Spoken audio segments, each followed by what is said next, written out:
Okay, so a life insurance prospect gets on a Zoom with you. Let's say that they nod through the whole meeting. They say that the life insurance plan that you presented them looks great. And then 3 days later, they text you and they say they're going to go with their cousin who just got licensed 6 months ago. And you sit there, you look at the plan that you built, you look at the life insurance illustration that you presented, you look at everything you built for them, and you know for a fact your plan was better. You know that your carrier was better, you know that your price was competitive, and none of that mattered because they did not pick a plan, they picked a person. And this idea comes from a guy named Robert Cialdini who spent like decades studying why people say yes. And one of the things he found is that people almost always say yes to somebody they know and like before they say yes to the best offer in the room. And the fact of the matter is, if a life insurance meeting is between you and the cousin is a real person the prospect already likes, you're not losing on product, you're losing on liking. And so today I want to walk you through the 4 things that build liking in the first 10 minutes of a meeting. Because if you can install those 4 things, you stop losing to the cousin and you start becoming the cousin. Now, the reason liking beats product is because insurance is not something the prospect can taste or hold or maybe drive around the block. It is a promise. And when the thing being sold is a promise, the prospect looks for signals about the human making the promise. And the biggest signal by far is whether they like you or not. And there was a Chevrolet salesman named Joe Girard who was so good at this like whole selling thing that Guinness called him the greatest car salesman in the world. He averaged, I think, like more than 5 cars a day and made over like $200,000 a year on a showroom floor. And his entire formula was 2 things: a fair price and somebody the customer liked to buy from. And the other thing he did was he sent every one of his 13,000 or so former customers a card every single month, 12 times a year. And the card said, I think it was like the same thing every time. It said, I like you, and that was it. And people kept coming back and referring their friends.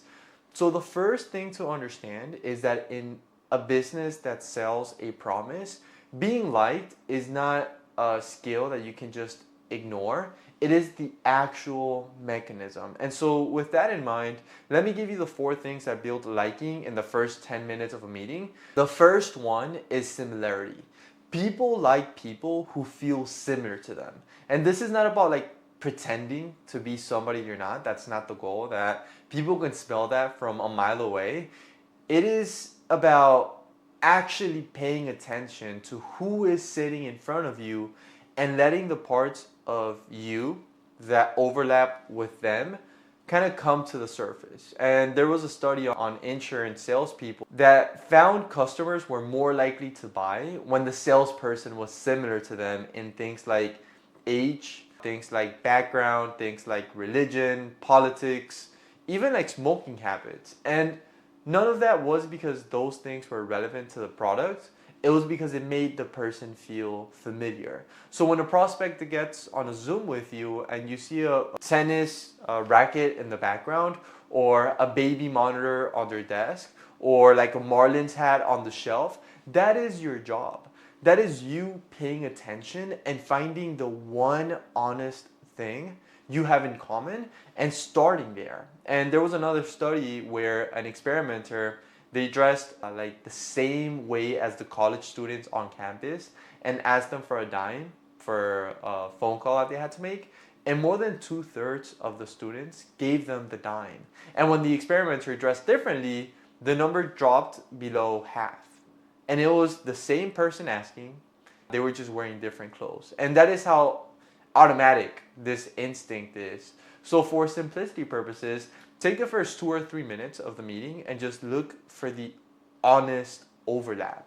Don't try to make something up, right? Like you're not trying to do kind of like a trick, but because like if the first thing the prospect feels from you is, oh, like this person is kind of like me, then the rest of the meeting is downhill in a good way. Now, the second one is sincere appreciation. And I want to be careful how I say this because it's not about like flattery and it is not about like telling the prospect what they want to hear. It is about like actually noticing something specific about them and then saying it out loud. And there was a research once again that found that people responded to praise even when they knew the person praising them wanted something from them, and even when the praise was maybe not fully accurate.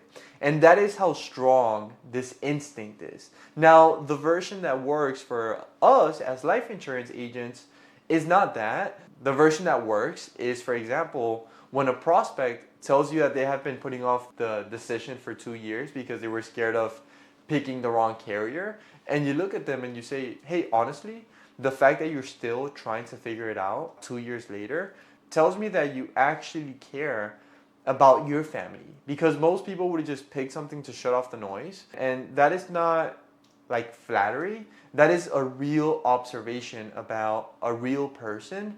And it lands because it's true. And the prospect walks away from that 10 seconds feeling seen. And people buy from people who see them. So the third one is familiarity, because people like things they have already been exposed to a few times. And once again, Cialdini's research on this is pretty wild. There were like multiple studies where a face was flashed on a screen so fast the person couldn't consciously remember seeing it. And later on, when they met that person, they liked them more just because the face felt slightly familiar. And that happens kind of like on autopilot. For an agent, what this means is a prospect who has already seen your face on a YouTube video, or maybe read a text from you 3 days before the meeting, or watched a 2-minute loom that you sent them the night before with their name on it, walks into the meeting already halfway liking you. Well, if you did a good job, obviously, in the video.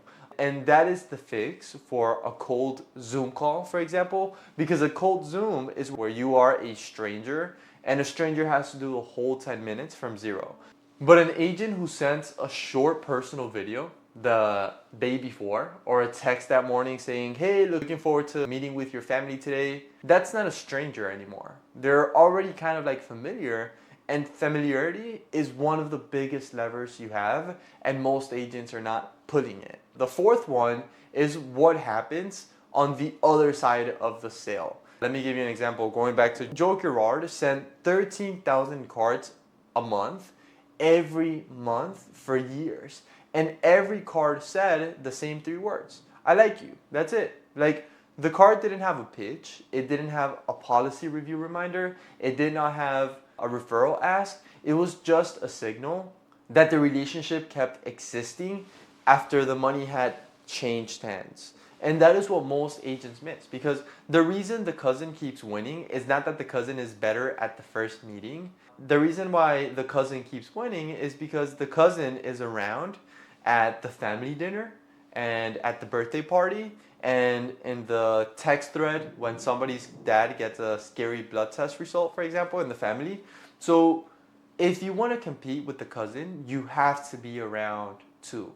And that doesn't mean daily text. It means a couple of touches a year that have nothing to do with selling anything.